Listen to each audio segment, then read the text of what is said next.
dodamies.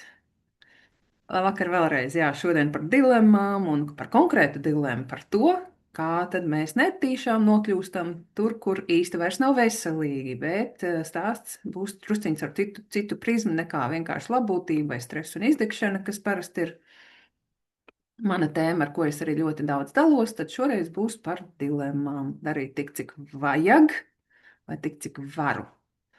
Un ticiet man, vajag parasti ļoti daudz. Jā. Aicinu jums paņemt lapu un pildspalvu un divas kolonas. Parasti aicinu tā darīt, kamēr skatīties, lai nepazūd laiks un nav vienkārši tāpat vien nosēdēts laiks, skatoties slaidus un klausoties, ko es te stāstu. Aicinu uzrakstīt, pirmā kolona būs padomāt par, ja, kamēr skatāties šo te video vai nu ierakstā vai tagad, un otrs būs izdarīt. Ja, uzreiz te tomēr labbūtības līderības kočs manā personā runā.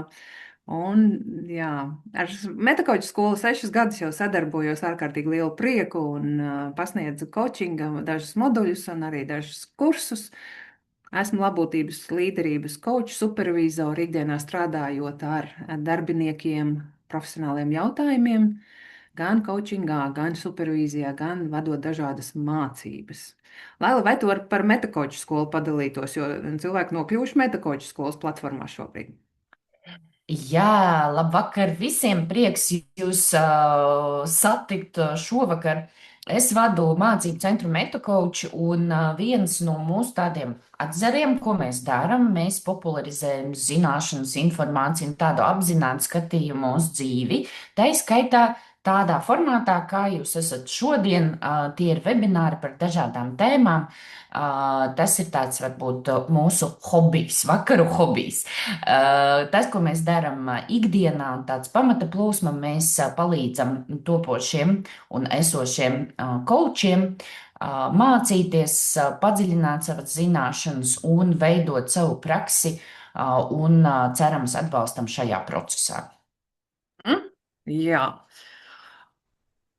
Un izrādās, ka visi, nevis visi, bet daudz no šiem webināriem arī ir iemesls, kāpēc jūs esat coachinga skolā nokļuvuši un arī mācāties kādā no kursiem.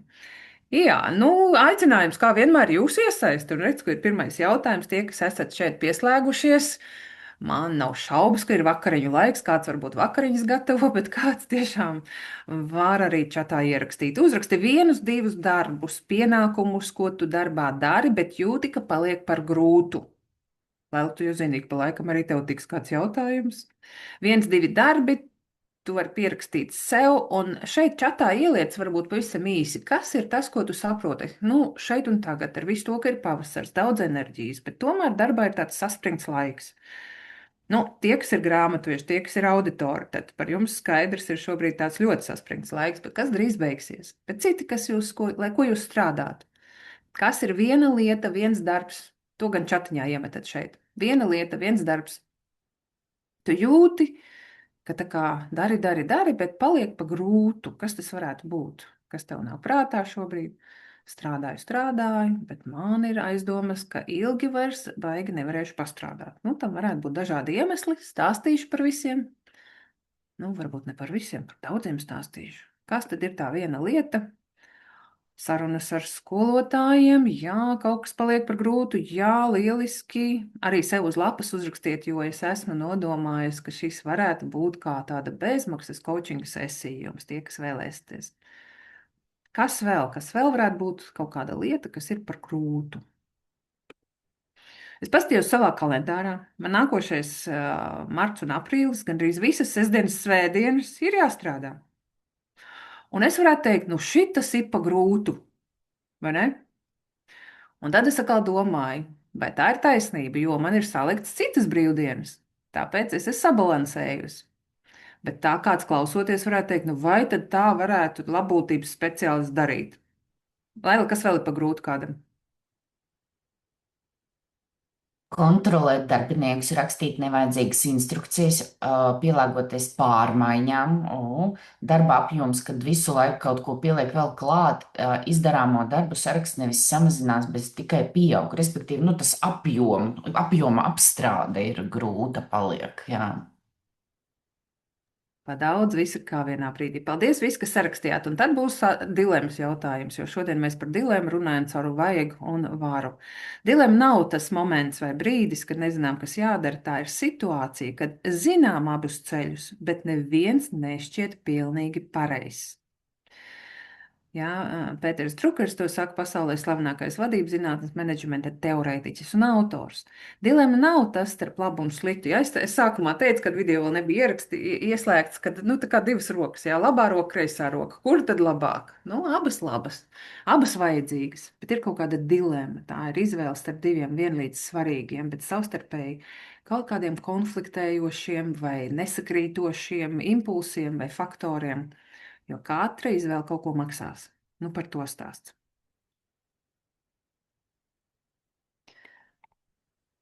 Par darba dilemmām. Padomājam kopā par darba dilemmām. Nu, te būs daži piemēri, vadītājs un komanda. Viens kolēģis slikti strādā. Nu, kā slikti, nav jau labi slikti, bet nu, neapmierinoši strādā, sola un neizdara.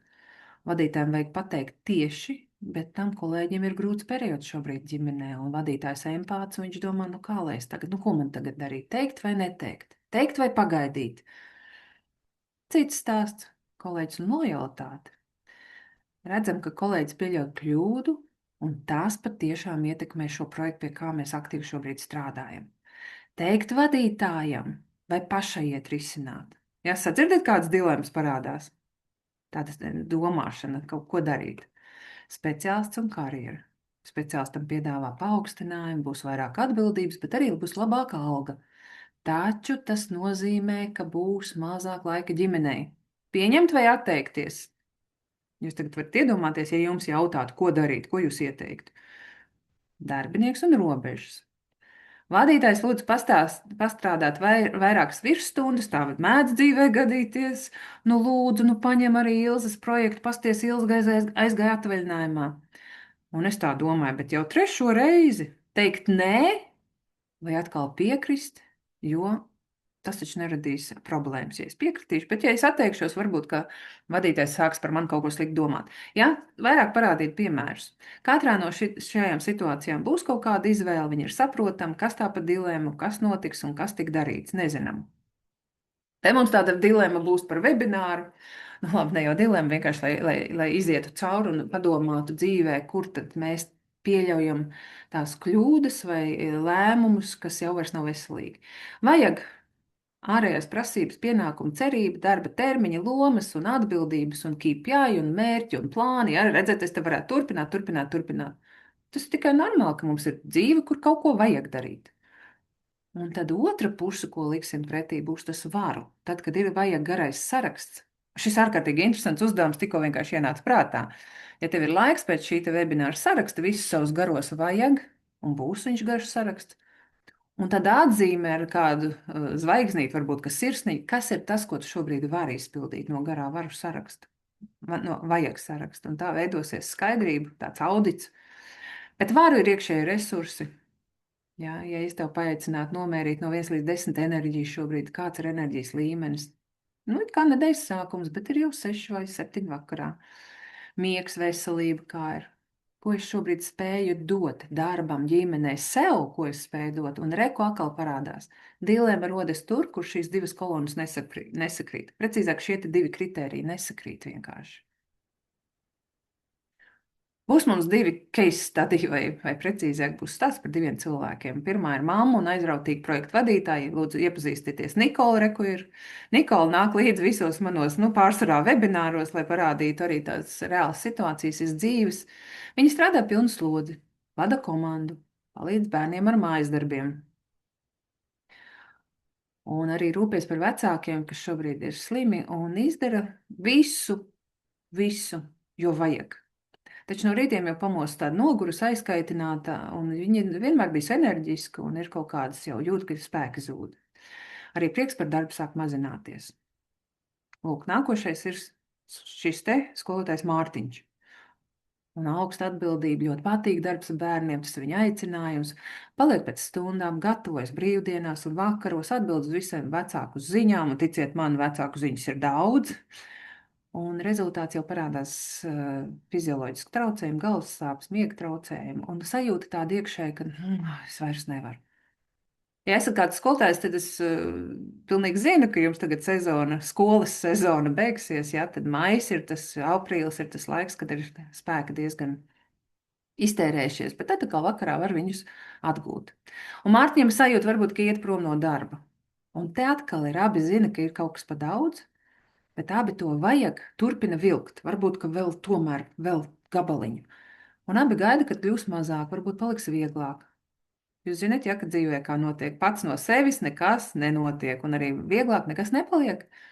Jo nekas jau nesamazinās. Ne skolēnu klasē, ne Nikolai darba apjoms samazinās. Nu, lūk, tā kā divi mums būs stāsti. Un man te jums jautājums, vai atpazīstat sevi Nikolas Mārtiņa situācijā? Un, ja varbūt ka kāds jā, varbūt ka kāds nē, un tad padomājiet, kas tev liek turpināt, kad tu zini, ka ir jau pa daudz. Nevis apstāties, bet turpināt, kas tev liek. Un atkal būtu lieliski, ja jūs padalītos čatā, lai es saprastu, uz ko atsaukties. Kas tev liek turpināt, ka tu zini, ka ir pa daudz? Es par sevi varu teikt, ka man ir tāda apziņa reizēm, kad ir pa daudz. Bet es zinu, pirmā lieta, ka es sapūtīšos, paskatoties kalendārā, ir tādas dienas, kur ir ar sarkanu rakstīts neaiztikt, tā viņas arī tur saucās. Neaiztikt. Rakstat, kas ir tas, ko jūs savukārt saprotat, nu šitas tomēr man liek turpināt. Laila, ir jau kas čatiņā, varbūt var padalīties. Jā. Tā atbildīgums, apzinīgums, nepadarīt to darbu sajūta, zinu, ka jāizdara un turpinu. Ja, tas nav tā iekšējā pabeigtības sajūta. Atbildīgums, pienākuma apziņa, ka jāizdara pienākums finanses, pienākums atbildība, pienākums apsolīts citiem. Vēlme pierādīt Ah, savējiem, ka varu. aha, jū. Nu, pirmā vietā dzirdēju pienākums, ja? Nu, īstenībā, nu, ko darīt? Vajag un jādara. Jā, protams, ka finanses var būt pilnīgi noteikti, jā. Lieliski, paldies, dodamies tālāk. Kāpēc? Kāds ir iemesls, ka mēs nonākam šajā dilemmā? Es stāstu katru slaidu, aicinu domāt par sevi. O, šis par mani, o, šis galīgi nav par mani. Cik forši! Kāpēc mēs nonākam šajā dilemmā? Darīt, nedarīt, iet, neiet, bet šī gadījumā varu vai vairs nevaru. Vajag vai varu rodas tādas savstarpēji saistīta iemeslu dēļ, pilnīgi noteikti skatīsimies no ārējās puses un no iekšējās puses, vai iekšēji un ārēji iemesli. Nu, par savu darbu padomājam katrs. Kāda ir tur darba kultūra? Ir labotības programma, par mums rūpējas, aicina uz pasākumiem, un tiešām tiek monitorēts, kāda ir enerģijas līmenis, kāds ir stresa līmenis. Vai arī ir karoši, ir Japānā, ir nāves pārstrādāšanās, vai ne jau kādu laiku, un viņi ar to sāk cīnīties, jo cilvēki tiešām reāli pārstrādājās, un mums arī tāda pārstrādāšanās kultūra joprojām dažos uzņēmumos ir.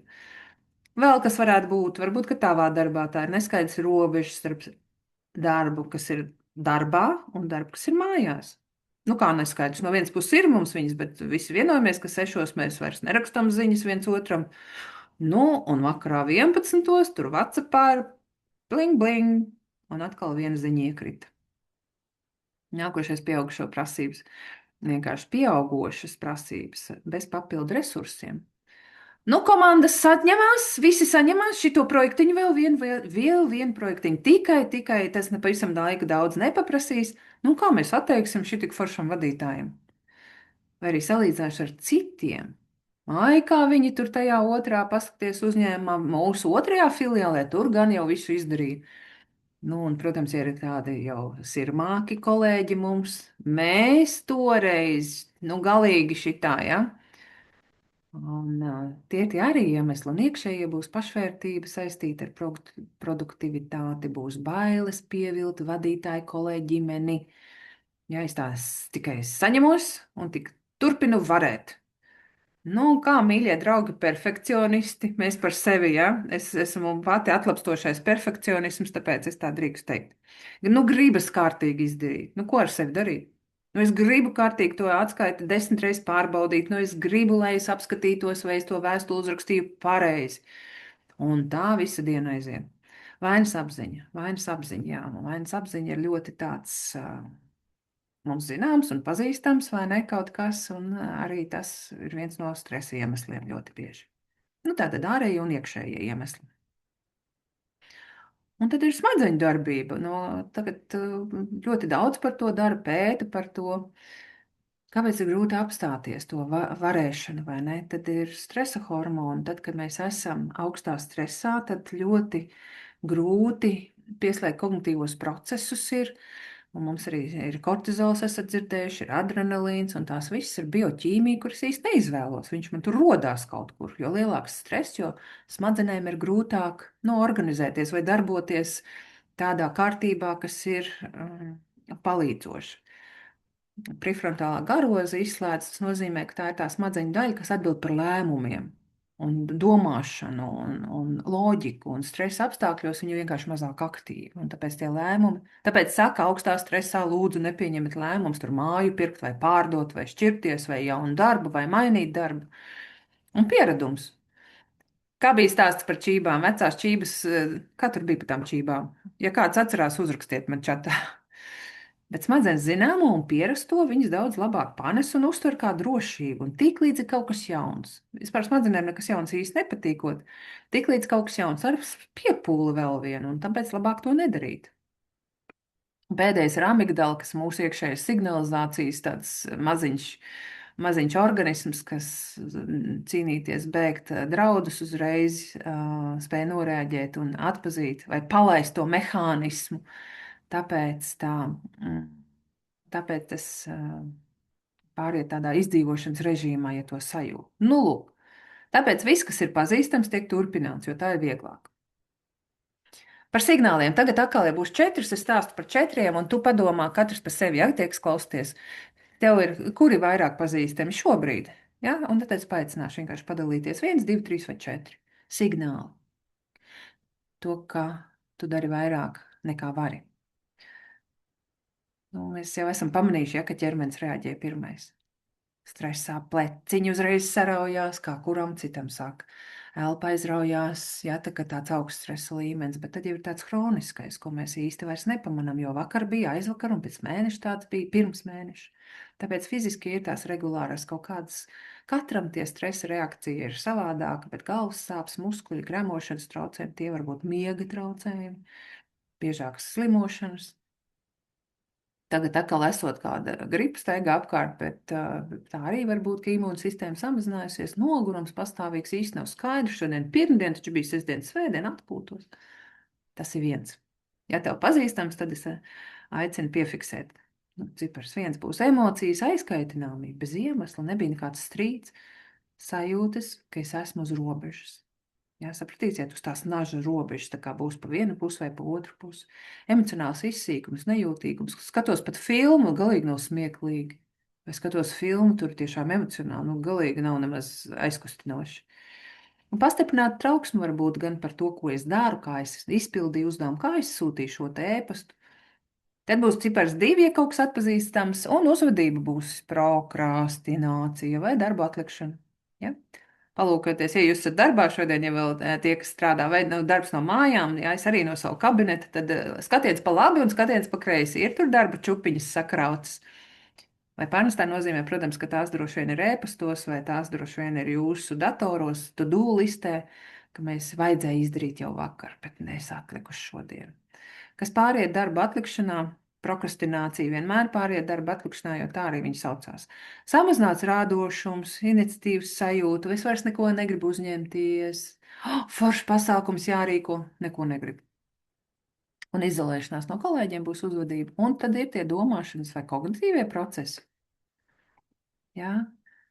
Es pat nemāku aprakstīt, bet cilvēki saka tāds brain fogs vai tāds migla galvā ir.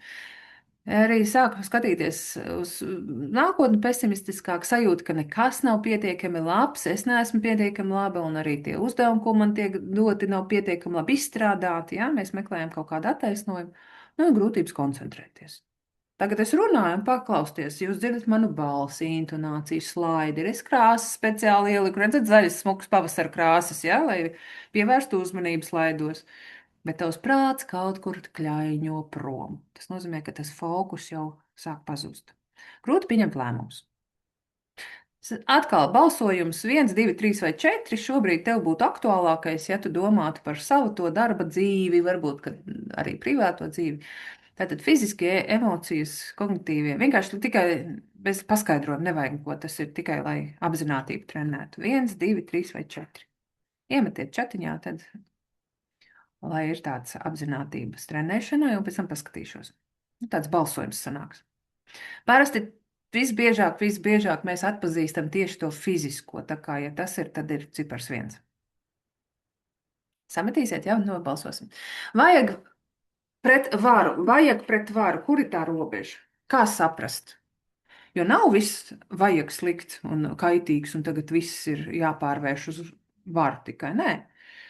Tādēļ, ka tas veselīgais vajag būs vērtībās balstīts, un manā izvēlē es pati izvēlējos šito darīt.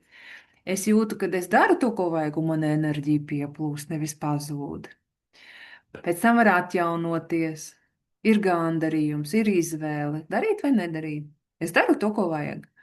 Un tad ir skaitīgais vajag, ko es reizēm pamanu pašās beigās, kad jau ir spēka izsīkums. Tas vajag nāk no bailēm un nevis no tādas enerģijas vietas. Viņš tiek darīts uz tāda pēdējā rezerves rēķina, ja? Kad vairs tā kā pēdējie spēki palika. Un atjaunošanās īsti nekad nav pietiekama. Sestdien, svētdien teicu, ka es šitā ritīgi nogulēšu dīvānā, skatīšos seriālus. Nepalīdzēja. Ir emocionāls tukšums vai aizvainojums, bet sajūta, ka ir izvēles jau nav. Jādara, vien būs, un šis nav tas pozitīvais. Jā, kā jums sanāca? Aha, ir visi 4 pazīstami. Es atgriežos pie tā, ko es aicināju salikt, kas ir zināms, kas nav zināms, skatos uz čatā. Tomēr ir tā fizioloģija visatpazīstamākā, vai ne? Jā, un arī kognitīvie procesi redz. Paldies liels, jā. Iesim te tālāk.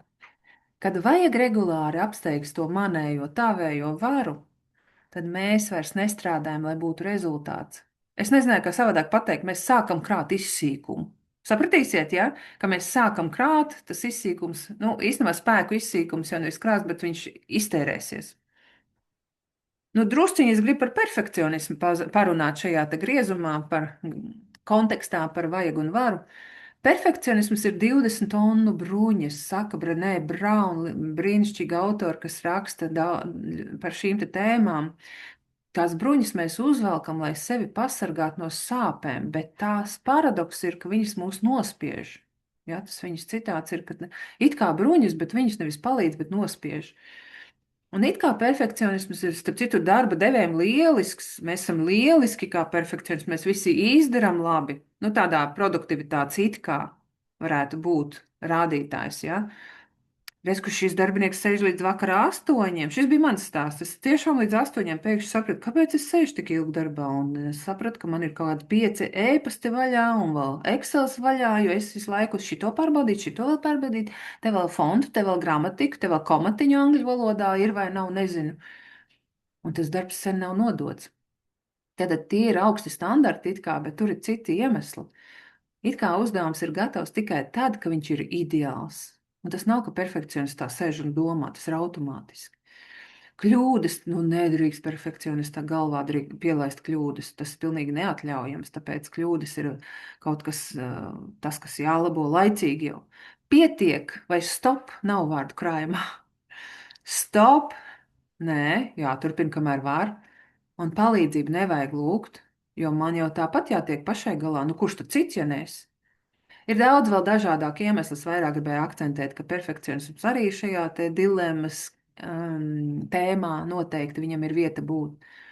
Un cilvēks ar augstu perfekcionistu līmeni vidēji strādā 30–40% ilgāk nekā nepieciešams. Pilnīgs mans stāsts. Visi mājās pēc cikiem tur 6, un es sēžu un pēc tam tikai sāku domāt, kādēļ tā es daru? No kurienes nāk tas perfekcionisms, ir jautājums.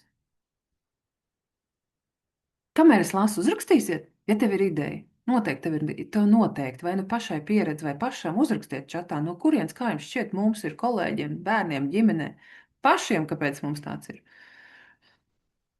No vienas puses, jā, bērnības stāsti, esi labākais, vecmāmiņa teica, meitiņa, jā. Meitiņa šitādu klētiņu saburzīt nevar doties ārā, bet es varu tikai spēlēties ar draugiem. Mazā meitene domā, bet nu tad jāgludina tā kleita. Mīlestība ir jānopelna, jo nu, bieži vien tas, jā, no psiholoģijas skatoties, nu, ir kaut kāda sajūta, ka mani mīlēs tikai tad, ja es kārtīgi visu izdarīšu. Mani cienīs, gribēs ar mani gan draudzēties bērnībā, bet, nu, protams, kā darbā tas ir jau par darba attiecībām. Man cienīs, ja es kārtīgi visu izdarīšu. Tad ir sociālais spiediens, nu, skola, jā, tad ir noteikti darbs, sociālie dažādi mēdīji, nu, nav noslēpums tās skaistās bildes, ko mēs redzam. Tas jau nav tā, ka no rīta tās dāmas tāds pamostās. Tas ir nozīmē, ka pie tā ir jāstrādā, un tad tas paņem laiku, un tad jau tie vēl gribas perfekts izdarīt, tad pavisam grūti. Citi tiek galā, kāpēc es nevaru, un arī sāks iekšēji pārmetumi tam perfekcionistam. Un trauksme kā dzinējs spēks, perfekcionisms bieži vien ir trauksmes pārvaldības mehānisms. Ja viss būs ideāls, nekas nevar noiet greizi. Tāpēc es gribu visu kontrolēt. Laila, vai ir kādas idejas, no kurienes vēl rodas perfekcionisms? Nu jā, tas par vai nu kaut kādām pieredzēm bērnībā, jā, vai pašam pieredzēts, vai situācijas, kur tur varbūt esi tur vecāks bērns vai jaunāks bērns cīnās par labklājību, vai tur kaut kāda situācija bērnībā, nu, kopā. Viss no Jā, bērnības, kā jā. mēs zinām. Viss no bērnības. Jā, un nē, nu, pārsvarā jā, bet arī nē. Labā ziņa ir, ka mēs jebkurā pieaugšā vecumā kaut vai no šiem te 3 slaidiem varam saprast, ej, tas tiešām pa mani ir. Es ar tā daru, vienkārši nebiju pamanījusi. No pagātnes pieredzes vēl varbūt kritika, kāds nokritizēja, un tiklīdz kaut kādas emocijas toreiz spēcīgas izjūtu, viņš noteikti paliek mūsu psihē atmiņā neveiksmes vai norādības, vai reizēm publiski kāds nosodīja, vai ne? Un tad ir uzreiz, es esmu laba tikai tad, ja es esmu ideāla. Un perfekcionisms nav problēma ar standartiem, tā ir problēma ar iekšēju pašvērtējumu. Nu, lūk, tā. Mēs te nedomāsim, ko darīt tādā psiholoģiskā veidā, vairāk mēs domāsim tikai, lai ieskatītos, palūkotos, tā ir, uz kādu tas attiecās vai nav, un lai atkal domātu, ko ar to darīt, ja ir vēlme. Šīs divas lietas izskatās līdzīgi, bet būtiski atšķirsies, vai es esmu perfekcionis, vai man ir vienkārši augstas kvalitātes kritēriji. Labs jautājums, ja? Kāda ir starpība? Perfekcionisma motivācija nāk no citurienes, kā es augu. Vienkārši man ir bailes kļūdīties, tāpēc es sēdēšu un izdarīšu visu perfekti. Jo, ja citi ieraudzīs, ka man tur bija drukas kļūda, tad man būs pirmkārt, un aiziet kas. Dusmas uz sevi, vilšanās, nu nav noslēpums. Man būs arī kauns, man būs arī vainas apziņa. Man bija 2 gadus.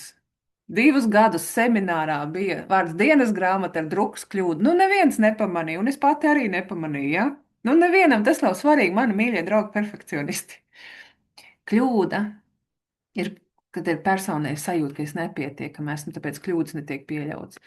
Gatavs nekad nepienāk. Nu, tas gatavs, jā, maģistra darbu rakstot, nu, līdz pēdējai nakts stundiņai rīt jānodod rakstam, piemēram. Prieks rodas tikai no ideāla rezultāta. Jūs par zinat, dzīvē ideāls rezultāts, vai ne? Noved pie izvairīšanās vai pārslogošanās nekad nav pietiekami labs, tas viss būs par perfekcionismu. Taču ir arī veselīgi standarti. Es gribu darīt, es apsēžos un es izdaru, cik labi varu. Kļūda, paldies, ka es pieļautu kļūdu. Es taču tikai no kļūdām varu mācīties. Un šis ir atkal, kā mēs varētu skatīties kā perfekcionismu. Mācīties, kā būt. Gatavs ir skaidrs un sasniedzams, tāpēc tagad punkts, lai kā tur nebūtu, šito atskaites lieku punktu un sūtu projām, jo es vairāk man nav laika un es gribu iet mājās pie bērniem. Prieks rodas arī no procesa, un šis ir ļoti svarīgi. Savā darbā, tad, kad jūs sēžat un lai ko jūs darbā darat, ja? Tur ir prieks, ir tur priekam vieta. Un te jau mēs sākam saprast, nē, es laikam strādāju tikai to vajag neveselīgo. Izdarīju labi, varu arī turpināt, saka veselīgi augstie standarti. Un viss. Jautājums, vai mani standarti man palīdz vai mani kontrolē? Reku būs tāds čeka jautājums priekš perfekcionistiem. Nu tā, kāda tev ir? Atzīstamies visi, ja? Nu, tādā labā nozīmē, protams, ko tev ir tendence gribēt izdarīt perfekti. Es nesaku, ka tu esi perfekcionists, vienkārši nu, gribēt izdarīt perfekti. Laila, kamēr citi raksta, tev arī došu vārdu. Nu, tā kā gribēt izdarīt, lai ir tā perfekti un kārtīgi. Kas tev nāk prātā? Zinu, kā man baigi grūti šo pateikt. Es ar šo tikusi galā, un man šobrīd nav tāds atzīšos. Klausies, nu tu jau saproti, ja tiklīdz tu tik uz galā, es tev aicināšu padalīties kā, jo par semināros, tā kā mēs jau esam nevis tādi mazie semināri, bet jau dienas mācības, tad parasti pacēla roku pie perfekcionismu slaida kā 30% zāles laiva. Mhm. Nu, kā tik galā? Ko darīt? Rakstat pārējie, ko tev ir tendence darīt?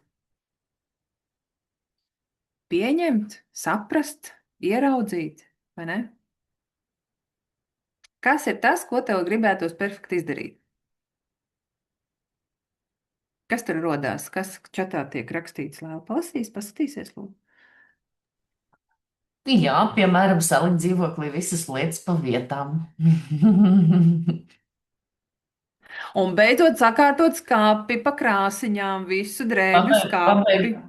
Pabeigt darbā ikdienas darbus, lai nepaliek no rīta. Nu, tā kā perfekti noslēgt dienu, ja es pareizi saprotu, iekārtot apkārtni, būt perfektai darbā. Un gribētos perfekti būt, pārstāt būt perfektai darbā, ideāli. Jā, super. Un no tā vajag tad pārkļūt par varu, vai ne? Nokļūt par varu. Aiziet. Labi, labi, iesim tālāk. Paldies jums liels. Tātad, kāpēc perfekcionists zina, bet nedara? Jo šis arī stāsts ir, ka mēs apzināmies, ka esam perfekcionisti un, lai palīdzētu no tā daudzā vajag neveselīgā, jā, jau strādāt ar prieku, ar resursiem un to perfekcionistu pišķīt, pabīdīt malā. Paralīze iestājās, jā, perfekcionisti bieži ir vislabāk informētie un viņiem vismazāk rīcības spēja, tāpēc, kad ir tik ļoti daudz visa kā kārtīgi jāizdara.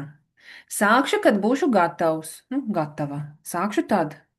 Es iešu uz zāli tikai tad, kad es nometīšu tos 3 kg, jo man tagad, nu, tā skaļa nedrīkst teikt, bet īstenībā man kauns ir tur stāvēt, visas tādas slaidas sievietes, es tur redzēju bildes, ja, skatījos sociālos tīklos, nu, uz to zāli vai uz to sporta klubu es neiešu vēl pagaidām.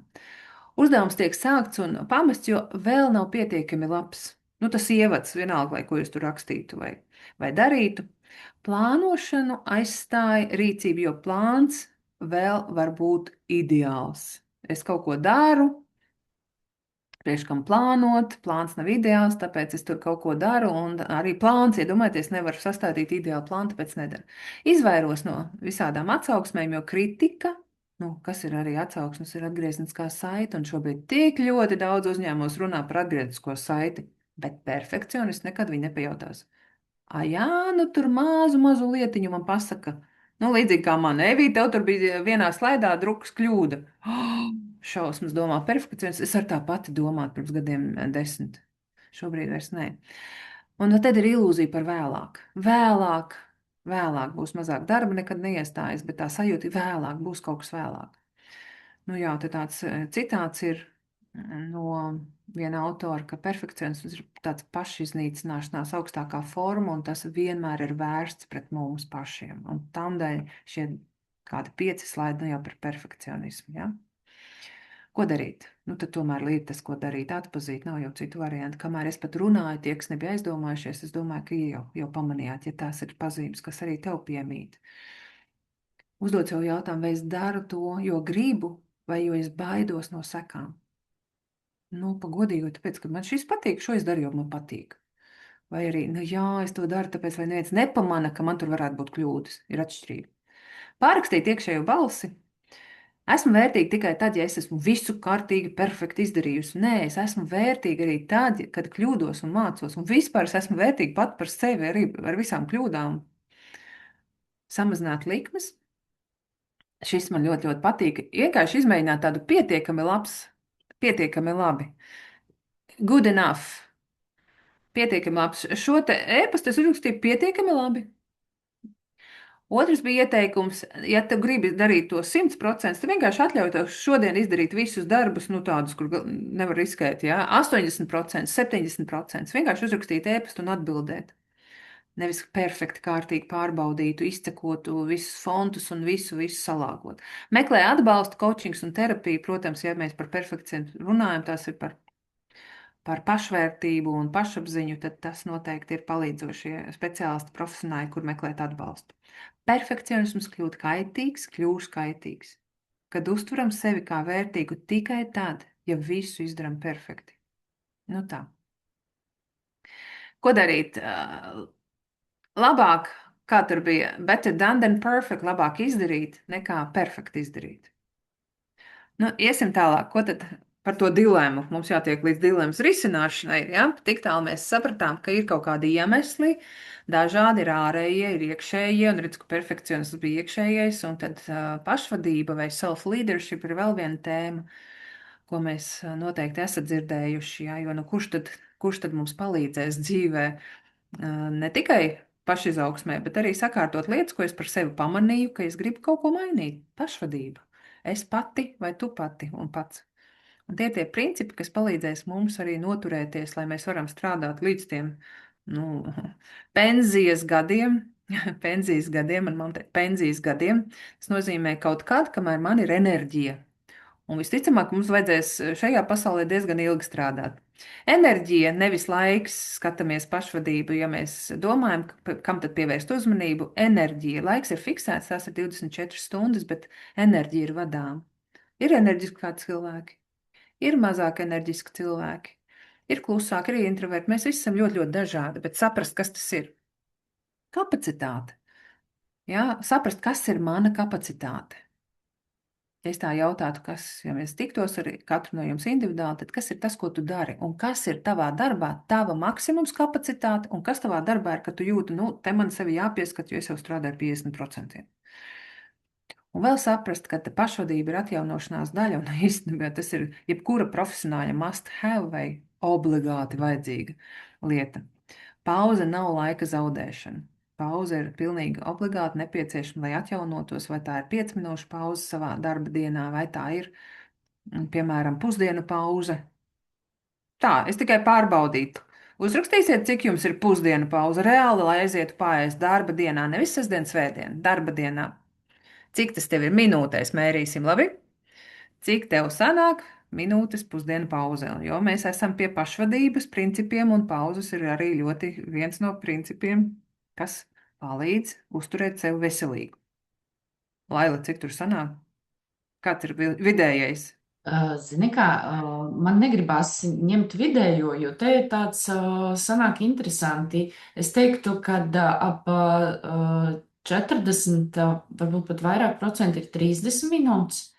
Tad kaut kāda, nezinu, 30 ir 45, un tikai patiesībā viens ir uz 60 minūtēm. Es saprotu, ka kopums ir maziņš, bet vienalga pāriest 20 minūtes. Skaidrs. Nu jā, jo kādreiz pusdienu pauze bija oficiāla stunda, un tad citos uzņēmumos tagad ir pusstunda, un tad var viņu pagarināt, bet tad paliekam darbā drusciņi ilgāk. Un tad ir speciālisti, kas ir freelanceri vai strādā neatkarīgi no darba devēja. Līdz ar to, protams, ka viss mainās. Ziniet, ko es saku? Ja tev pietiek, viss kārtībā.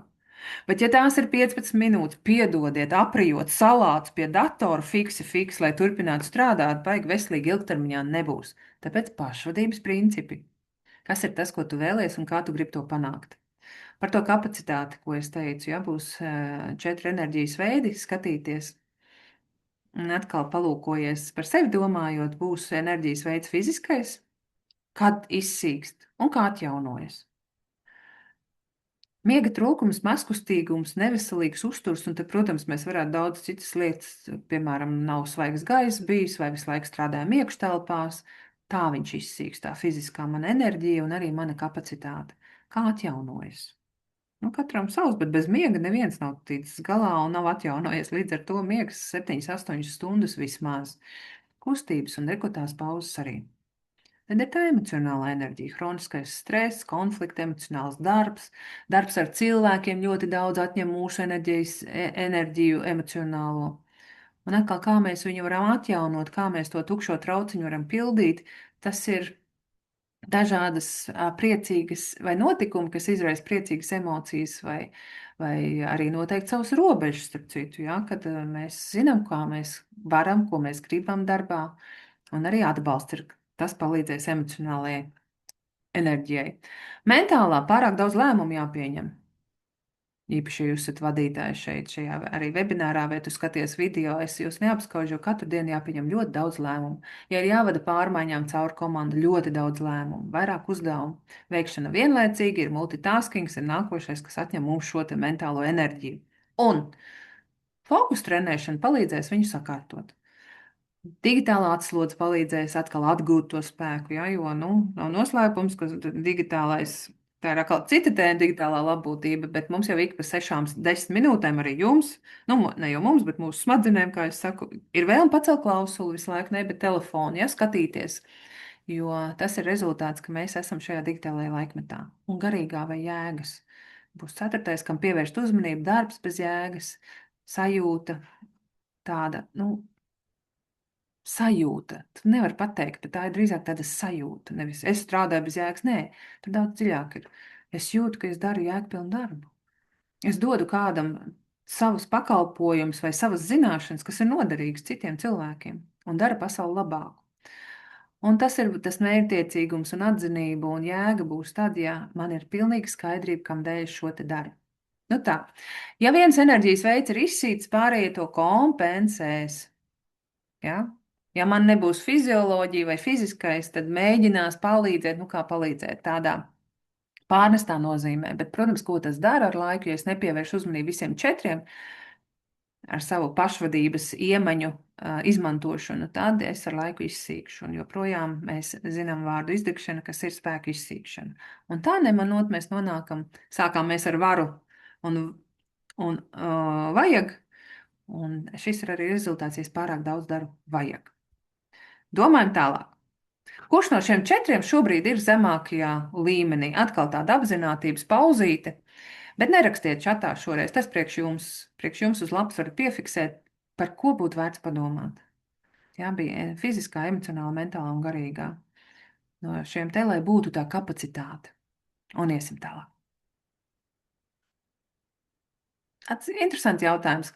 Kāpēc zinām, bet nedaram? Un atkal šeit gan es aicināšu jūs iesaist, kamēr es lasu, ko es esmu sagatavojis, bet uzrakstīsiet, kā tev šķiet. Mēs zinām, ka vajag. Mēs zinām, ka ir veselīgi iet pastaigā pēc, piemēram, vakariņām. Mēs zinām, ka ir veselīgi 3 reizes nedēļā nodarboties ar kādu sporta veidu vai kaut ko fizisku. Mēs zinām par veselīgu ēšanu un tāpat nedaram. Uzrakstīsiet, kas tev nāk prātā, kas ir tas iemesls. Vienalga, nav pareizi, nepareizi, vienkārši kas tev ienāca prātā. Es tikmēr lasīšu. Viens ir, ka mēs kortizols, jā, protams, atkal aiziet tā bioķīmija vai mūsu organisms, ko izstrādā, tad, kad esam augstā stresā, un arī kortizols motivāciju bloķē. Tie pieredumi, atcerieties, teicu, ka smadzenēm viss patīk tas, kas ir ierasts, tas, kas ir skaidrs, un viss jaunais ir apdraudošs, un tāpēc viņai vairāk jāstrādā. Vēlāk ilūzija, ko es jau minēju, kaut kāda būs labāk, nu kaut kāda jau viss atrisināsies, un tas kaut kad nekad nepienāk. Tad ir arī tāda vainas apziņa. Jā, ir dažādi, varbūt tas varbūt arī ģimenē, varbūt kultūra, kur mēs ļoti, ļoti slavējam cilvēkus, kas visu laiku ir aizņemti. Vai man jāskrien, un beigās saka, nu tas cilvēks, kas visu laiku aizņemts ir, jā, viņam noteikti ir daudz darba, tas ir labi. Vai arī darbā, kad tos cilvēkus, kas sēž pēc tiem 6 vai pēc 5, ka viņus uzslavē, saka, nu redz, kā tu labi pastrādāji vakardien. Nu, un arī izdegšana, ko es pat nezinu, ka tā ir izdegšana, jā, maskējās. Tas hroniskais stress ar laiku pāriet izdegšanā. Lai kādas ir idejas, kāpēc zinām, bet nedaram? Un tur viss kaut kas šodien nerīt, nogurums, sabotāža, pārmaiņas prasa piespiešanos, ja, respektīvi tas ir kaut kas jauns un tad grūti sev piespiest, slinkums pašai priekš sevis. Jā. Gribas no visa, arī no šiem pienākumiem, ka vajag, ka ir pienākums, ka ir režīms visu laiku visur. Nu, redz, cik dažādi, vai ne? Nav viena lieta tikai. Pārstrādāšanās kultūra, jā, šo te ļoti, ļoti skatāmies līdzi, vai man tāda ir darbā, un vai to veicina arī apstākļi, vai darba sistēma to veicina, vai es piedodiet pati sev vai pats ļāvu tur nokļūt un turpinu kultivēt savu pārstrādāšanās kultūru. Robežas, personīgās robežas būs tās. Nu, tulkumā nepateikšana, jā, populārais, slavenais nepateikšana, kas arī ir grūti. Nu, kā es pateikšu? Nu, kā es atteikšu Jurim? Nu, pasties, kā viņš šokolādi atnes un teica, nu, izdari vēl arī šo darbu. Kolēģis vienkārši gribēja laicīgāk iet mājās, jo jāiet ar bērnam uz bērndārs koncertu. Nu, kā es atteikšu? Vai tad viņam šis pie bērniņa jāiet? Kas ir lieliski un reizēm arī to daram, bet ja es to daru katru reizi un visiem saviem kolēģiem, personīgās robežas, tas nav par to, ka es sienu kaut kādu būvēju, ja? Tas ir vairāk par to, ka es zinu, ka es priekš sevis veselīgi nodrošinu labbūtību, es nodrošinu psiholoģisko drošību, es nodrošinu savu labsajūtu. Robežu noteikšana ir vienmēr grūta. Vienmēr, tāpēc, ka mēs esam mācīti būt klusi bērniņu bērndārzā. Ģimenē arī vienmēr, tagad nē, tagad pieaugušie runā pie galda, bērniņi mēs nerunājam, kas ir ļoti lieliski, tā ir kultūra, bet vienā brīdī, ja tas ir pārāk nospiedoši, tad vienā brīdī mēs tāda arī izaugam. Bailes no konflikta. Tikai 6-7% esot cilvēki, kas konfliktē, un viņiem patīk konflikts. Bet pārējiem mums nepatīk konflikts, un tāpēc, nu, kā es tagad varbūt, ka būs konflikts, tāpēc es to nepasaku. Bailes zaudēt kaut ko darbā, uzticību, cieņu, atzinību, tāpēc es tik strādāju, un es tikai visu laiku vajag, un arī daru. Un pašpārmetumu. Nu, kāpēc es teicu, labāk es būtu vēl bišķiņ pastrādājis, nu nebija taču nemaz tik grūti, vai ne? Un iekšējais dialogs šitāds. Ir jums tāds pazīstams? Iekšējais dialogs. Taču, tad, kad mēs sev pasakam, precīzāk, mēs nē kaut kam, jebkam, tas ir tam pašam Jurim vai vadītājiem, vai reizēm arī ģimenēs nebraukšu ciemos uz laukiem. Tādēļ, kā man bija ļoti, ļoti smaga nedēļa. Bet nākošais gan es aizbraukšu. Un es pateicu nē, bet ļoti pieklājīgā veidā. Tātad, ja mēs nē pasakam kādam citam, tad jā, mēs pasakam sev tajā brīdī. Un bieži vien tieši tas ir vajadzīgs. Kā pateikt nē? Kā tās robežas noturēt? Nē, ar alternatīvu. Tas nozīmē, šobrīd nevaru uzņemties šo uzdevumu pilnā apjomā, bet varu palīdzēt tev šo daļu. Ja es galīgi nepateicu, pavisam tev nē. Bet es tev piedāvāju alternatīvu, vai arī ar skaidrojumu. Šobrīd esmu pilnībā noslogota, jo ar šo te projektu, kas mums ir tajā par to Valmieras projektu, atceries, ko mēs runājam, tur ļoti daudz kas jādara. Ja mums ir abiem zināms šis projekts, es to verbalizēju, lai to paveiktu kvalitatīvi, tāpēc es nevaru uzņemties šobrīd kaut ko vēl paralēli citu. Taču varēšu 25. skatos kalendārā, re, ka tur man brīvs laiciņš ir, tad gan varēšu. Ne ar laika perspektīvu. Es labprāt, bet es to izdarīšu tad, kad atgriezīšos no atvaļinājuma pēc 2 nedēļām. Jā, dzirdat, es nepateicu stingri nē, un es nepateicu to ne rupji, nekā. Es vienkārši pateicu, ka to, ko es varu izdarīt, es nepievērstu pat uzmanību, ko es nevaru, saku, ko es varēšu. Un kad? Un uzreiz visiem viss skaidrs ir. Ko gan nevajag darīt? Laila, piedod, es varu tev paņemt, mēs kaut ko tev runājam. Laila, piedod, nu tu man lūdzu, piedod, nu es galīgi, es labprāt, bet es baigi nevarēšu, ja? Dzirdi? Nu tā, vēl emocionāli pieslēgšu. Tas ir par to atvainošanos, kad, ko tu sadzirdi, ka tev kāds šitā te darītu? Nu, mēģini pateikt nē, bet īsti nevar pateikt konkrēti kaut kā tur vakrugu dokola, kā saka. Ja tev sāk tā atvainoties, ko tu padomā? Zinu, kā, nu tas droši vien ir atkarīgs no tā, ja tā cilvēks dara visu laiku, tad es vienkārši to neņemtu pierē. Droši vien nu, kaut kā zemapziņā mēģinot tomēr izspiest to vai kaut kā tur. Bet Mhm. ja ir viena reize, nu es nezinu, tad es varbūt arī ieklausītos, bet atkal būtu atkarīgs no tā, cik ļoti man vajag. Jā, un apusēji, vai ne? Tāpēc, ka, nu, protams, tāpēc, jo tu prasīji man kaut ko pareizi, tā ir īstenībā saruna. Jā, jā, vēl var darīt, paskaidrot vienkārši, jo vairāk skaidrojumu, jo vājāk robežas, tāpēc, ka mēs tur, nu, tu saproti, nu man tajā projektā tur tagad ir tas, un tā saruna paliek gāra jau, un vairs nav skaidrs, par ko mēs vispār runājām. Vēl gan to gan nevajag solīt, ja es nevaru izpildīt, un tas mans dzīves princips ir arī. Vēl cilvēki, kuri respektē savus robežas, tad parasti saņem vairāk cieņas, ne mazāk. Tā kā tās bailes mums ir, ka mūs neviens nemīlēs, necienīs. Nē, nav taisnība. Vienkārši tas ir skaidrs attiecības. Es tev saku, ko es varu darīt, un ja es nevaru, tad es pasaku, kādu. Lūk, tā kā varbūt, ka vēl kādam jums bija aktuāli šis te. Par to kapacitātes pārbaudu. Atcerieties, teicu, ka katram jums un man arī ir sava tāda resursu kapacitāte, ko mēs varam darīt. Ikdienas 2 minūšu instruments pirms darba sākšanas vai pirms dienas sākās, ja? Ko mēs varam sev jautāt? Kāds šodien ir mans enerģijas līmenis? Bez aizplīvotām, nezinu, puķītēm. Nu jā, it kā jau nav tik slikti. Šodien, nē, no 1 līdz 10 konkrēti, cik man un kāds ir enerģijas līmenis. Atcerieties, bija 4 enerģijas līmeni. Katram es pasaku, nu, fiziskais tur no 1 līdz 10, pa godīgo 5, emocionālais un pārējie. Vēl es sev jautāju, kas šodien no visa, paskatoties kalendārā sarakstītā, patiešām ir svarīgs, ko es nevaru neizpildīt. Un te jau pa prioritātēm būs stāsts. Un man ļoti patīk pēdējais no visa, kas sarakstīts, ko es šodien neizpildīšu. Jo bieži vien mums ir tiešām aiz labas sirds, mēs gribam daudz, bet es varu arī kaut ko darīt, neizdarīt. Un es paskatos, aha, man ir aizdoms, ka tas vakarā 5 man tam nebūs enerģija. Un es sev godīgi jau pasaku, un es sariktēju, lai tas darbs vai nu tiek deleģēts, vai arī es viņu pārceļu uz rītdienu. Un tad, kad es to izdaru, man nav vainas apziņa, kad es dienā kaut ko neizdarīju. Nu, lūk, tā kā tā ir vēl, tas bija tāds mini instruments. Ko vēl var darīt? Kā atpazīt to brīdi? Ja, jo cilvēks saka, viņš saka, nu, bet tā, kā man saprast, kad ir tā sarkanā līnija? Sarkanā līnija vai kad ir veselīgi jau saprast priekš sevis, kad vajag ir pa daudz un vajadzētu ar to gribu un pieliekam klāt ne tikai varu, bet arī gribu signālu, ka vajag ir kļūst kaitīgs jau. Katrs jauns uzdevums izraisa tādu iekšēju trauksmi. Es diezgan strādāju ar profesionāļiem, kas nāk runāt par stresu un izdegšanu supervīzijas, visvairāk supervīzijas sesijās, un tad ir tas, ka tad, kad iezvanās telefons, man pilnīgi sirds salecās, ja ķermenis jau reaģē. Tas ir par to. Darba kvalitāte sāk kristies, es sāku redzēt kļūdas kaut kādas. Atpūta vairs neatjauno. Piektdiena bija vakars, un nedēļa beidzās, un pirmdiena, cik forši būs atkal darbs. Tā nedomā cilvēks, kuram tas vajag pa daudz. Viņš domā atkal pirmdiena. Ķermenis sūta signāls, par ķermeni jau runājām.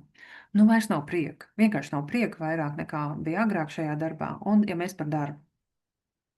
Pirms uzņemties jaunu uzdevumu, vai es to daru tāpēc, ka gribu un varu, vai tāpēc, ka baidos nepaveikt, un arī baidos no citu viedokļiem. Un reko ir vēl viens jautājums, ko var piefiksēt kā fiksi savā galvā, vienkārši tā pačekot. Aha, sapratu, tas ir tāpēc, ka es te gribu izpildīties un būt atkal perfektais darbinieks. Tad tas man iespējams nav veselīgi, un tamdēļ es izdomāšu, ko darīt šo te uzdevumu.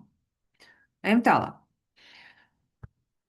Nav noslēpums, ja mēs tā atcerieties ar kapacitāti. Ja es tikai domāju, ka man ir kapacitāte un turpinu to gumiju vilkt un vilkt vēl, es taču vēl varu, nu pagaidi saņemšos, ja? Tagad es jūtu, un tad būs atvaļinājums pēc 2 mēnešiem vēl vilkt.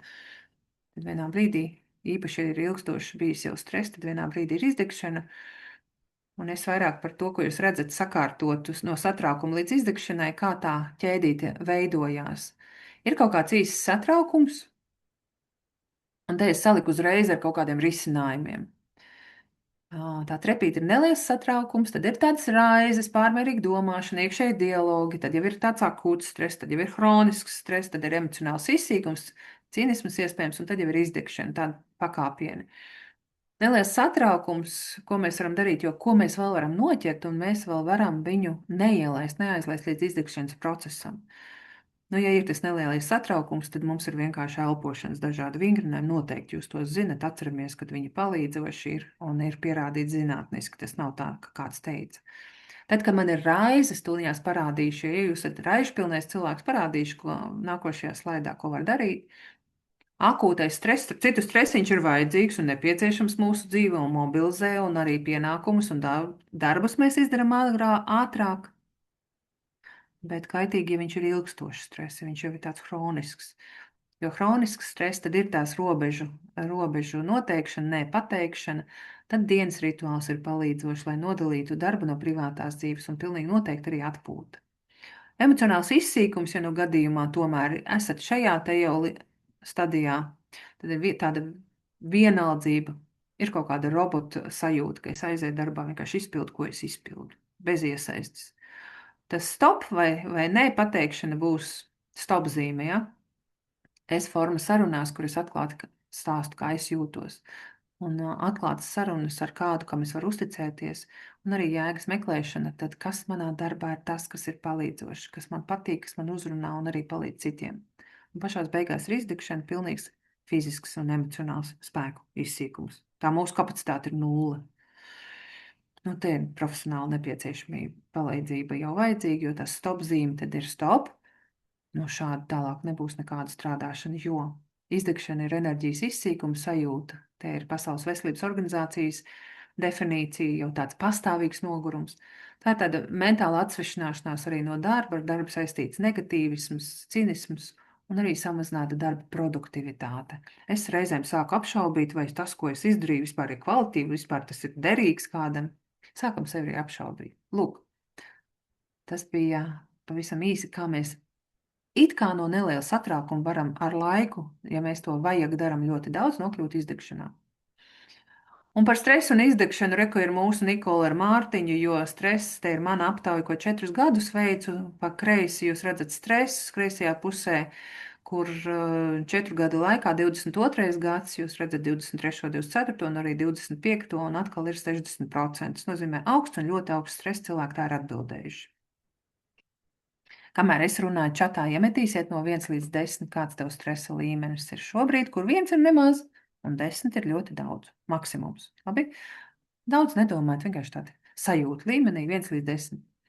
Un izdegšana ir arī, jūs redzat, labajā pusē, kur izdegšana savukārt 25. gads no visiem 4 ir vislielākie cipari, 51%, kas nozīmē, ka mums ir jādomā, ka ne tikai es esmu stresā, bet ļoti daudz arī cilvēku Latvijā.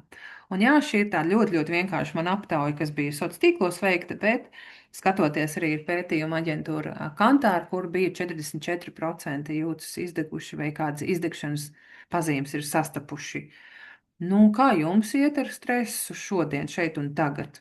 Jā, tā padomājot, kas ir tie cipari, kādi rādītāji sanāk, Laila? Es teiktu, ka vidējais 6, tā varētu būt no 3 līdz, no 2 sanāk līdz 8 mums taču tā šodien. Amplitūda ritīgi, vai ne? No 2 līdz 8, kur 2 ir gandrīz nemaz, un 8 ir, nu, varbūt, ka tagad, varbūt, ka šodien tāda stresaina diena, bet ja jums 8 ir 2 nedēļas, tad ir vērts domāt, ko darīt. Nu tā.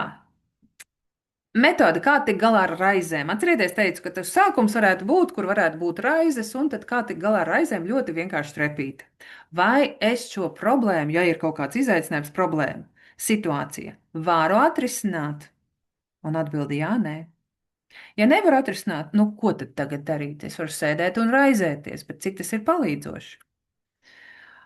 Atlaist raizes šobrīd es neko nevaru izdarīt, un vienkārši pārslēgties un darīt to, ko es varu. Jā, mēs pārslēdzam. Tad, kad ir stress, arī ļoti palīdz kaut ko celties, iet un darīt. Un vēlams kaut ko fizisku, veselīgu, svaigā gaisā. Jā, varu kaut ko darīt, vai es varu kaut ko risināt uzreiz un atkal nākošā trepīt. Jā, idejas un plāns, ko var darīt, un tad daru mazāko soli. Nē, tad padomā, kad pēc kāda laika piefiksē pieraksti, un tev jau ir skaidrs, ka tu to darīsi. Un šādā brīdī mēs saprotam, ka tas, kā tās raizes, es viņus īstenībā transformēju darāmajās lietās. Ļoti veselīgi, palīdzoši, tikai tas arī ir jāiemācās ļoti automātiski izdarīt, domāšanas paradumus jaunas ieviest, jā? Nogurums, stress un izdegšana. Kāda saprast man atšķirības? Vai tas mans vajag jau ir pārāk daudz, un es esmu jau tādā ilgstošā stresā, vai vienkārši man ir nogurums? Pastīsimies starp cēlonis pēc atpūtas, kas notiek emocijas un risinājumu tādā griezumā.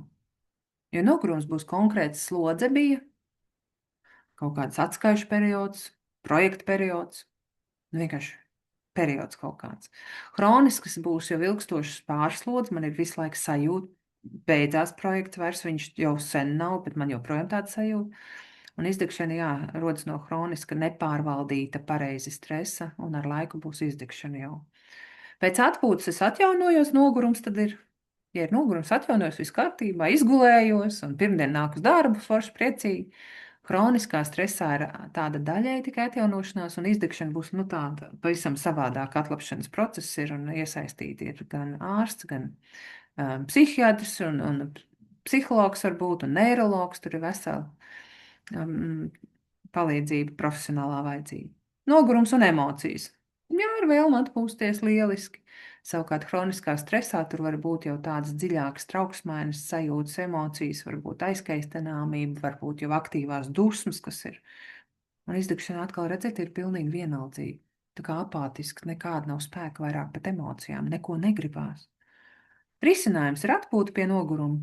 Risinājums ir hroniskam stresam, stresa pārvaldība, robežas, protams, un skatīties, kas un cik tālu viņš ir ielaists, tas hroniskais stress.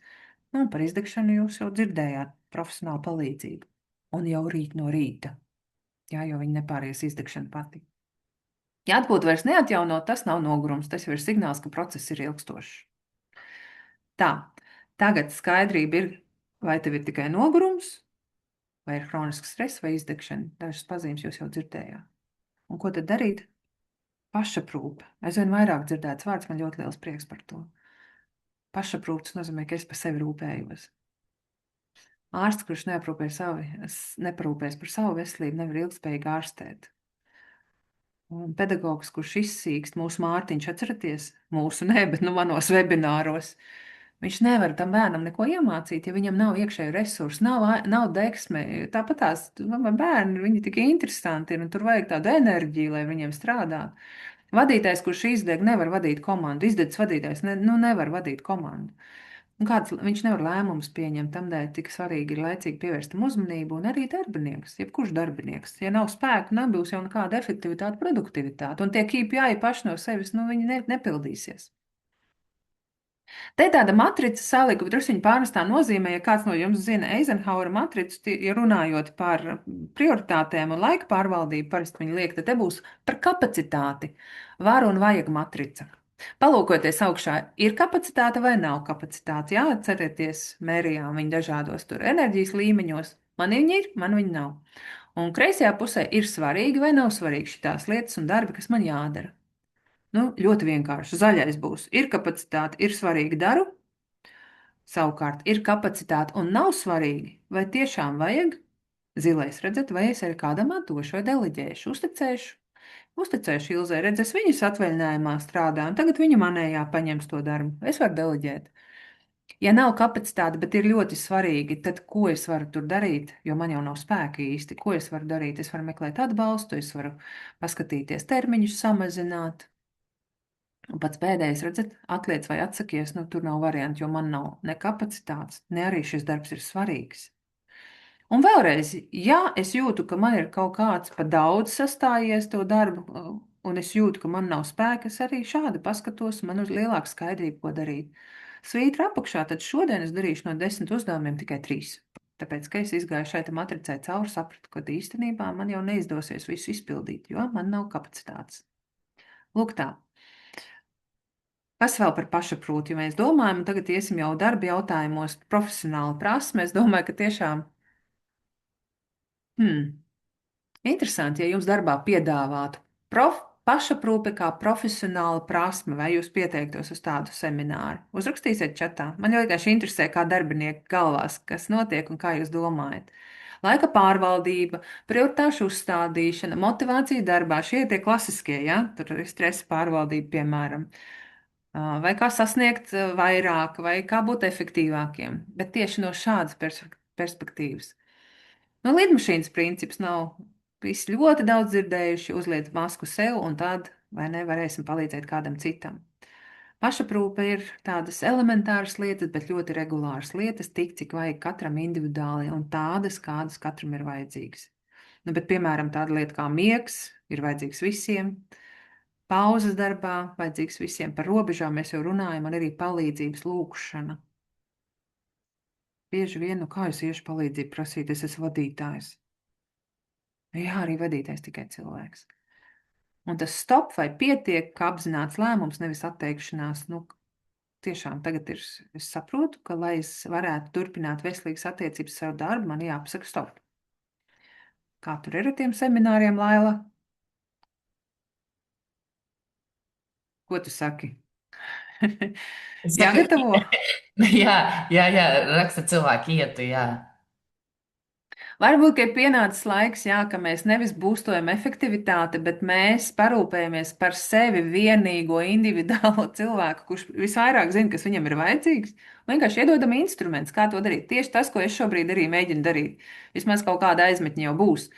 Nu, redz, mikrorituāli arī savā pašaprūpē, kā pašvadības viena no principiem. Katru rītu 5 minūtes pirms telefona pacelšanas nav noslēpums, ka aptuveni 75% tas stāv kur? Pie gultas. Ja? Vienkārši viena minūte klusumā. Tiešām minūte klusums, neceļu, neskatos. Tālāk ir 3 prioritātes šai dienai. Nevis uzdevuma saraksts, bet prioritātes. No maniem 7 uzdevumiem, kas ir svarīgākie? Kāds šodien ir mans enerģijas līmenis? Pieceļos, varbūt pēc brokastīm, sajūtu, pasaku skaļi vai uz iekšu, un es jau apzinos vairāk.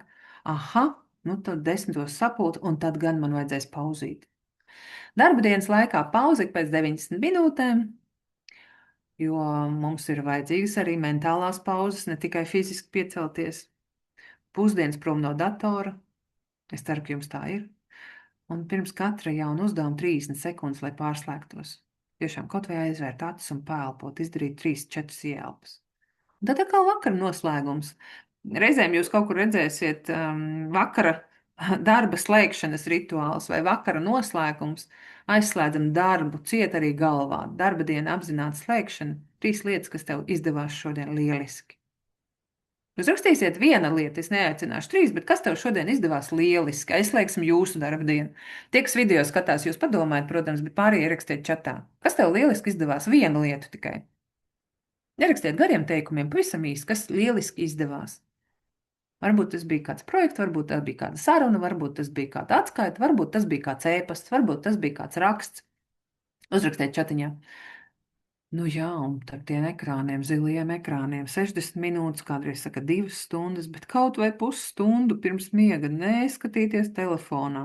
Bet atkal tad man saka, kā neskatīties telefonā, man tur ir jāliek pulkstenis rītā modīšos ar to.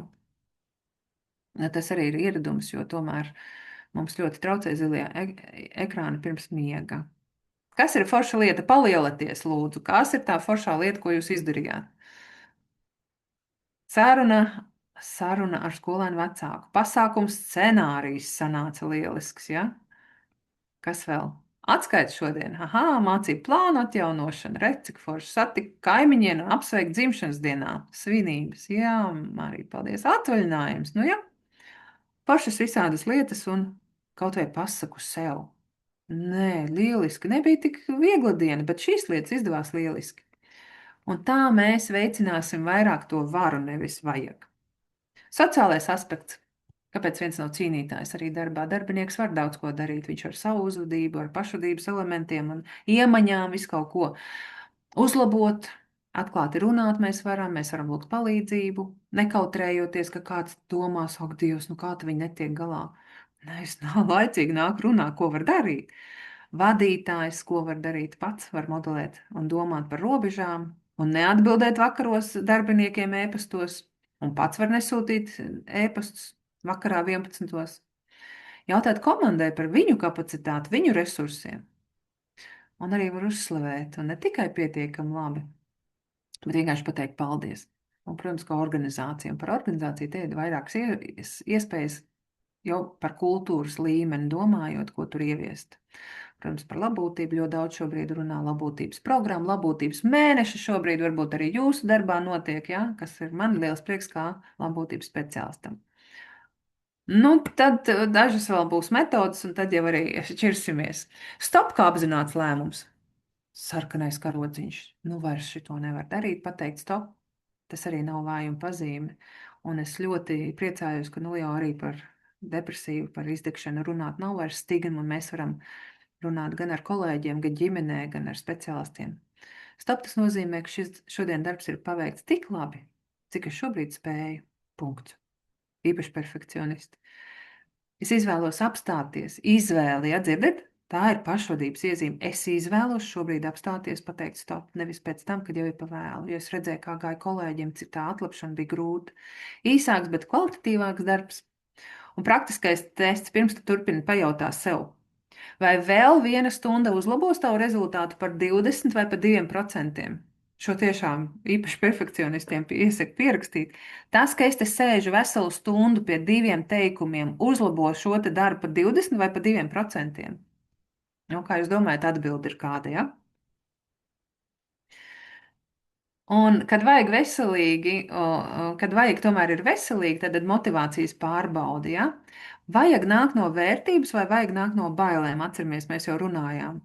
Man vajag šo projektu paveikt labi, jo man rūp darba kvalitāte. Tas ir viens, un patiešām ļoti, ļoti vienkārši pateikts, un es tiešām tā arī domāju. Man ir enerģija, man ir resursi, man patīk to darīt, un es to daru. Un vajag ir veselīgs.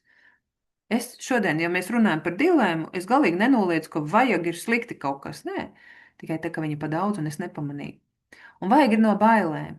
Man vajag šo projektu paveikt, jo, ja nē, domās, ka es esmu slikts darbinieks, nekompetenta, nemāku tik galā ar pienākumiem. Un te ir no bailēm un atkal no citas puses motivācija pavisam. Un kā atšķirt pēc tā, ko sajūtam pēc paveikšanas? Gandrīz man enerģiju, vai arī ak, Dievs, cik labi es tiku ar šito galā. Nu jā, paņēmu pusdienu vairāk, bet, nu jā, es varbūt tur īsti labi visu neizdarīju, bet vismaz es nodevu. Dzirdat atšķirību? Ir atšķirība, vai ne? Un tad iesim pie tā, es gribu ienest jau, kā jau mēs metakoču skolu šodien, no skolas platformas šodien raidam, ja? Tad es gribu ienest divas lietas. Es gribu gan par coachingu parunāt, es arī gribu supervīziju šeit ienest, padalīties par to, kā palīdzošu profesiju, lai saprastu, jā, es tagad saprotu, man tas vajag ir pa daudz, bet ko tad darīt? Nu, klausieties, ja ir izdegšana, tur nav jautājums, tas ir pie ģimenes ārsta visticamāk. Bet par situāciju, ja mēs runāsim par coaching jautājumiem, pašrefleksijai par situāciju, kas šobrīd prasa visvairāk manas enerģijas, no tā visa, ko es darīju šodien. Es jūtu nogurumu, bet kas tieši? Par robežām. Kam es šobrīd saku jā, lai gan patiesībā gribētu teikt nē? Kam tu gribi pateikt nē? Uzrakst sev uz lapas, nerakst čatā, bet sev uz lapas. Un iespējams, ka rītā tas ir pirmais to-do listē darbiņš. Par savu ilgtspēju, vai es varu turpināt šādā tempā vēl 6 mēnešus? Kas man būtu jāmaina, lai man būtu tā kapacitāte to darīt? Lai man tas varu saglabātos veselīgi un ilgi, un es varētu arī darīt gan ko varu, gan ko vajag. Tāpēc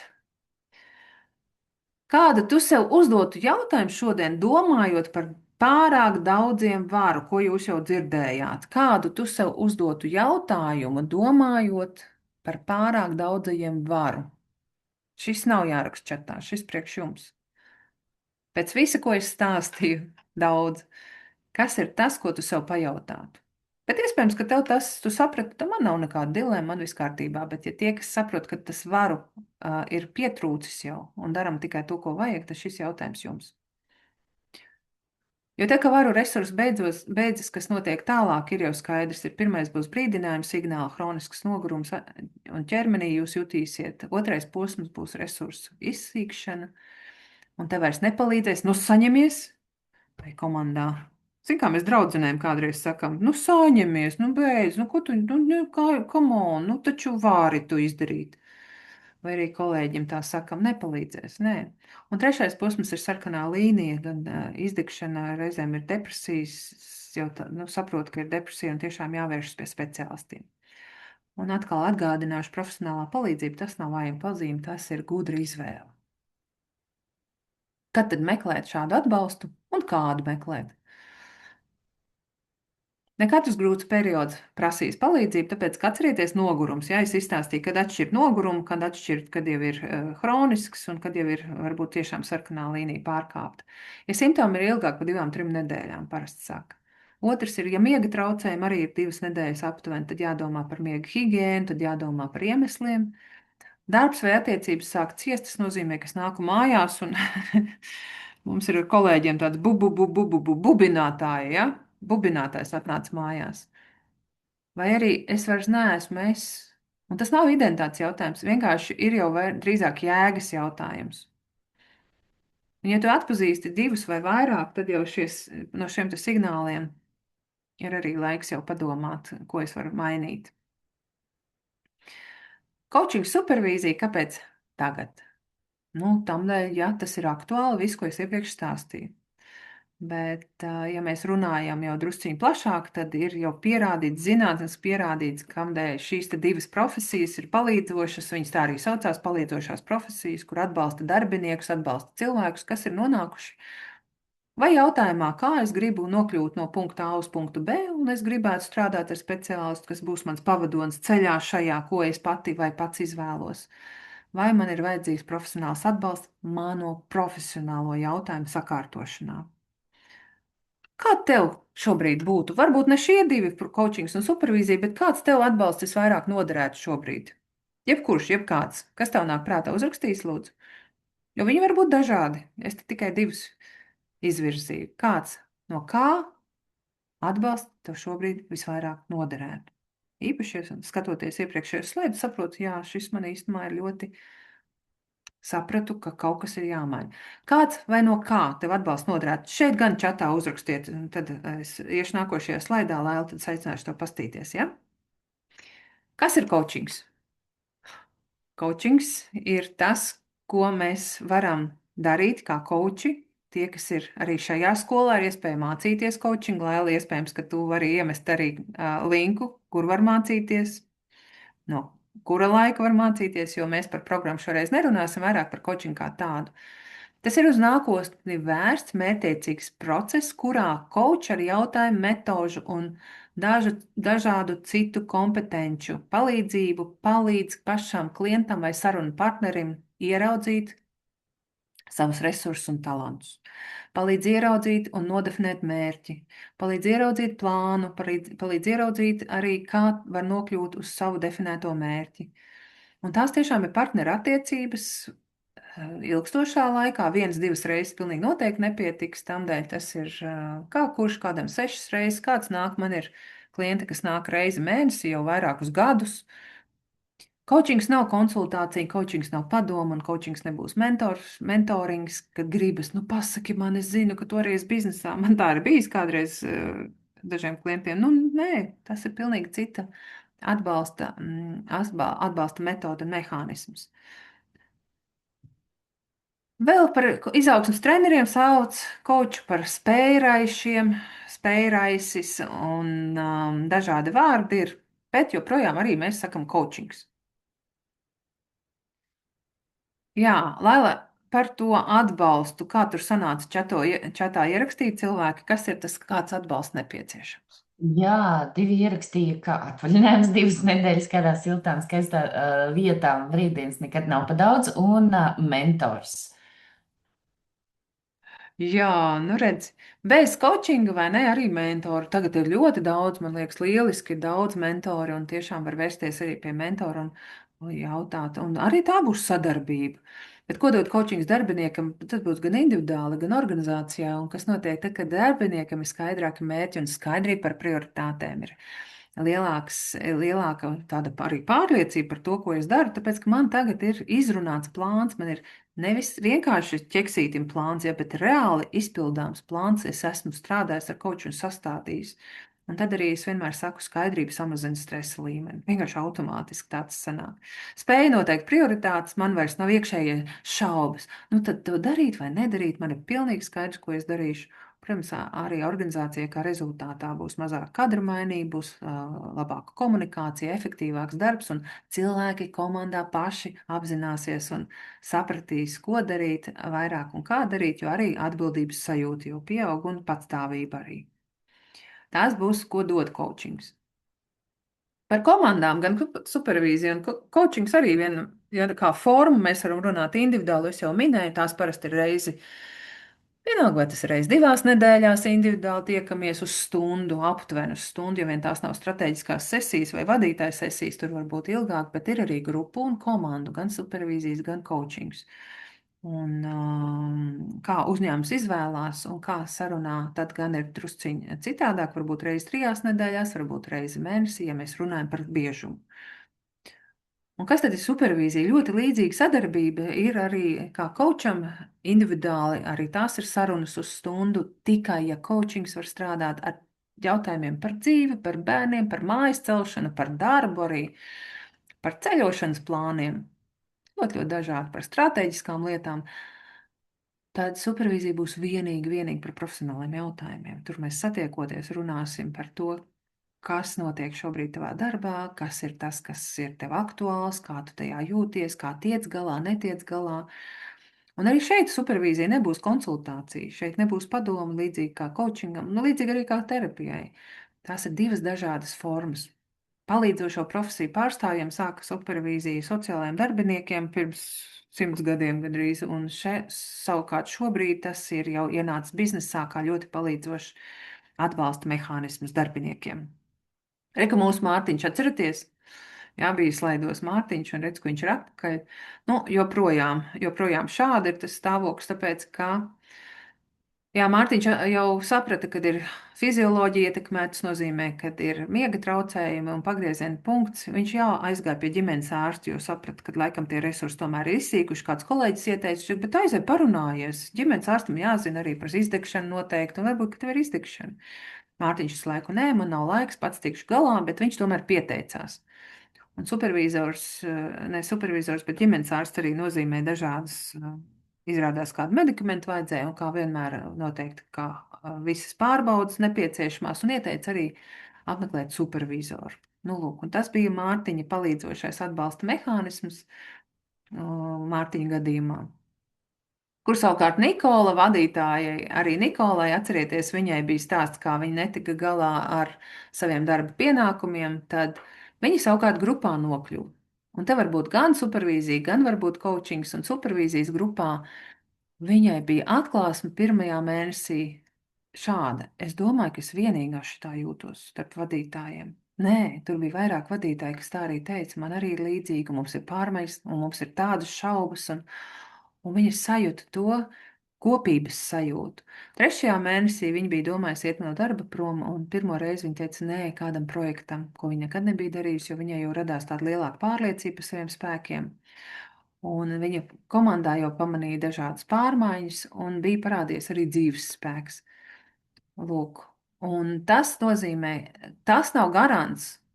Tas nozīmē, ka supervīzija, es te neko nereklamēju, es vienkārši stāstu par procesu, ka katram ir sava izvēle un katram ir izvēle iespēja izdomāt, kas viņam ir nepieciešams. Un ļoti daudz arī speciālistu sākumā ir bezmaksas saruna, ka jūs varat izrunāt, vai es gribu ar koču, vai es gribu strādāt to pašu mentoru, vai arī supervizoru, un saprast, kas tev nepieciešamākais. Un vēl katram būs savi individuāli rezultāti. Ja? Tas nav, ka ir tā panacēja, un tagad, ja visiem ir vai kādas problēmas vai jautājumi, viņi dosies pie speciālistiem un viss atrisināsies. Nē, bet tiks strādāts, un tie rezultāti būs. Nu, noteikti būs rezultāti tikai jautājumi, kā, kuram un kādi. Tāpēc izvērtēt, kas man ir visvairāk atbilstošākais. Ja mēs te gribētu vēl salīdzināt pavisam vienkārši sākumā par coachingu 60 minūtes minēju un supervīzijas sesiju, ko tu vēlies sasniegt, jautās coach, tas būs par mērķiem stāsts coachinga sesijā. Tad nākošais būs jau izpētes jautājumi, izprast situāciju, noskaidrot mērķa nozīmīgumu. Šeit būs jautājums arī, kādēļ tieši šobrīd šis mērķis tev aktuāls? Ar ko tev viņš ir aktuāls? Kā tavs mērķis ietekmē tevi, kā tas ietekmē tavus kolēģus?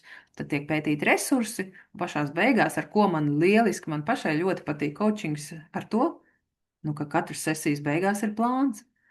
Un kā labotības līderības kočs, es redzu, kā tas palīdz cilvēkiem arī stresa samazināšanā, kad ir pilnīgi skaidrs, ko un kad es iešu darīšu.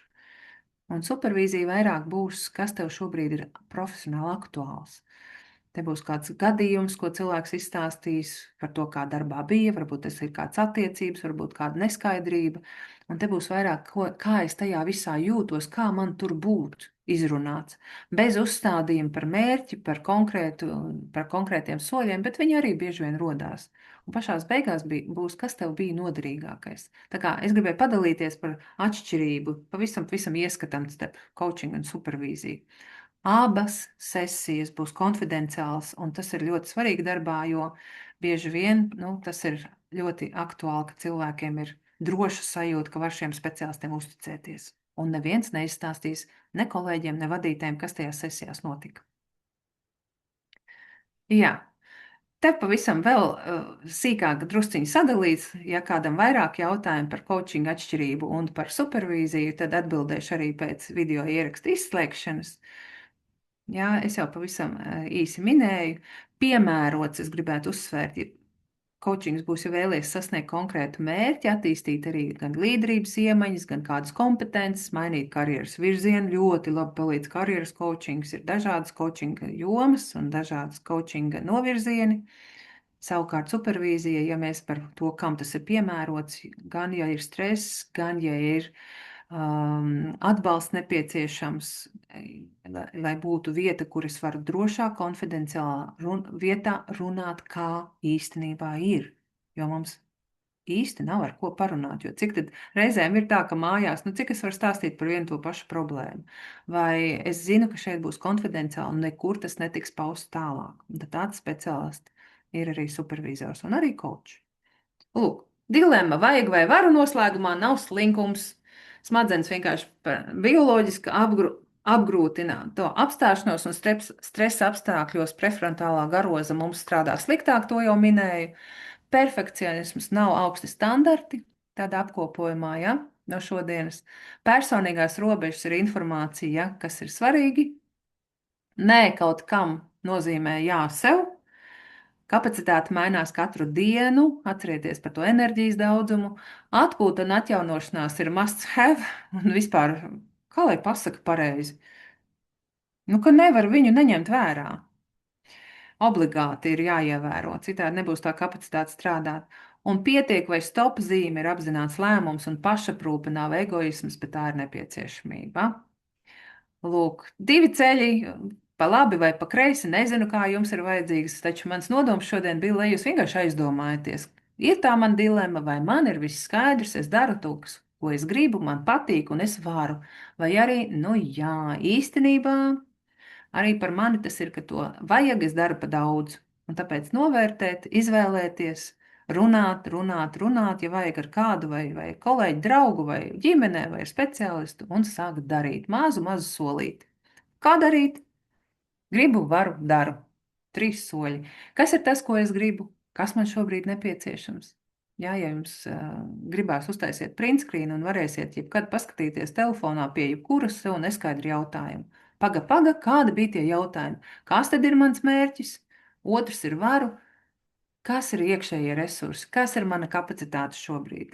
Kas ir mani enerģijas resursi šobrīd šim darbam ir vai nav? Ja nav, kur es viņus varu dabūt? Ko es varu pati darīt vai pats? Un ko es varu palūgt palīdzību? Un pēdējais ir, kādi tie soļi, 1, 2, 3, ko tad es darīšu, tad, kad es to visu apzinājos. Gribu, varu, daru. Un tad apkopojums. Ikdienas kapacitātes pārbauda. Varu vajag matrica no šodienas slaidiem. Ja būs video ieraksts, rīt parīt visticamāk, un tad varēsiet paskatīties, ja kaut ko slaidos neatcerēsties. Pietiek tests vai stop tests. Motivācijas pārbauda bija darba dienas slēgšanas rituāls, bet tur bija 3 rituāli pa visu dienu un arī coachinga nedēļas jautājumam. Coachinga jautājums nedēļai, redz, ko arī man ir jābeidz vakars vēls, jā, jau jūk burti un vārdi. Izvēlies vienu jautājumu no iepriekšējā slaida un dzīvo ar to visu nedēļu. Nu tālūk. Tāpēc pašā noslēgumā ir, kur manā dzīvē vajag šobrīd regulāri pārspēju varu. Tas ir jums jautājums, kur neko neatbildat, tas priekš jums, lai paliek. Tie, kas klausījāties, tie, kas bijāt šeit vai skatāties video. Kāda ir tā viena robeža, kas būtu jānosaka, bet es to vēl neesmu izdarījusi? Kas ir tas viens nē, kam jāpasaka? Un ko es šonedēļ darīšu citādāk nekā vakar, nekā pagājušajā nedēļā un iepriekšējā mēnesī? Un ar šiem 3 jautājumiem es arī šo webināru beigšu.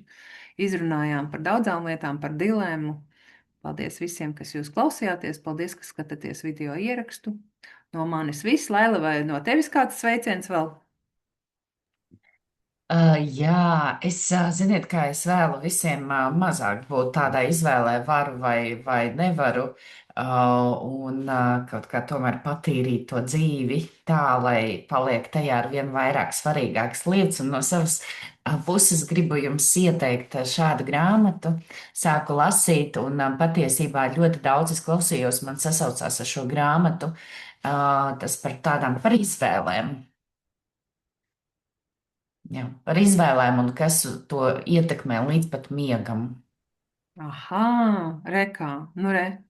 Jā, paldies jums visiem uz redzēšanos. Tiekamies citos Meta Coach skolas webināros.